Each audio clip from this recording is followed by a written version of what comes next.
Welcome back, brothers and sisters. I'm Braden. This is Langley Outdoors Academy, and thank you for stopping by. All right, guys, so if you did not see my video last night, you noticed that I am in a different environment. Well, I'm here celebrating one of my best friend's 40th birthdays, and that does not mean freedom doesn't continue, so that is why we're doing this in a different environment. Now, what we're going to talk about tonight is really, really crucial. We've talked about for almost a year and a half now together about how leftist policies on gun control, and really policies overall, but specifically gun control, cannot stand together.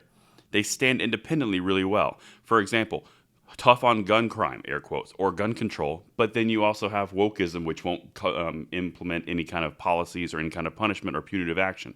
They cannot stand together. It's impossible. It will always unravel. That's what we're going to talk about tonight. Send this one out, because this is coming from The Atlantic. It's linked in the description box below, and I want to hear from you guys because this right here is the unraveling of gun control. I've told you gun control is going to have a negative impact on the Democrats and the far-left progressives. Here we go. I want to hear from you guys on this one. We're going to say a quick word from our sponsor, and then we're going to dive right in. If you're looking at becoming a gunsmith, you owe it to yourself and your future clients to get trusted training. SDI is distance education, accredited and nationally recognized. And online course topics include gunsmithing, ballistics, and more. Advance your career now. Visit sdi.edu today. And thank you to SDI for sponsoring this video and making this possible. Now, guys, here is the actual article that we're going to cover. This is from The Atlantic. The Atlantic is a far-left bastion of the media, okay? The anti-gun laws that make progressives uneasy. Are provisions meant to keep firearms off the streets too unjust to enforce? So right there, you've got gun control, harsh on guns, but then you also have wokeism and progressivism. They cannot stand together. Let's dive in. I want to hear from you guys because this is the fight we're going to walk into. This is important to know. In New York City last month, Mayor Eric Adams announced new plans to combat a sharp rise in gun violence. Some progressives worry that the proposal, which includes measures to crack down on illegal gun use, is a Trojan horse to reverse recent criminal justice reforms. So right there, you have conflict between the ultimate attack on the gun rights in the Second Amendment and the penalties that they want because they're finding out that they're not penalizing who they expected to. This is really, really crucial because this is going to undermine the entire push. Gun cases pull progressives in opposite directions. They generally favor the strict gun control laws that prevail in many liberal jurisdictions, commonly advocating even stricter laws meant to reduce gun possession and crime, 100% accurate. Yet they are also sharply critical of laws that yield long prison sentences disproportionately for men of color and cut against reformers' push to reduce mass incarceration. An anti-racist ideology offers no simple answers about how aggressively to prosecute gun crimes. And that's it in a nutshell. They want to hit guns incredibly hard because they are against their core beliefs. But at the same time, they don't want to prosecute people who are violating the crimes because it actually shows it does not work.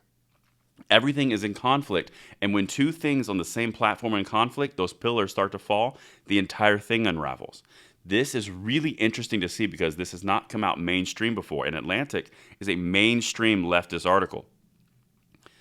Chicago's top prosecutor, Kim Foxx, quote, campaigned on shifting prosecutors' focus to gun violence amid a spate of killings. The Marshall Project reported in 2019 analysis of her tenure up to that point.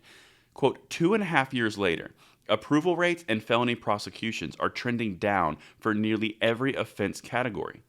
Gun charges are an exception.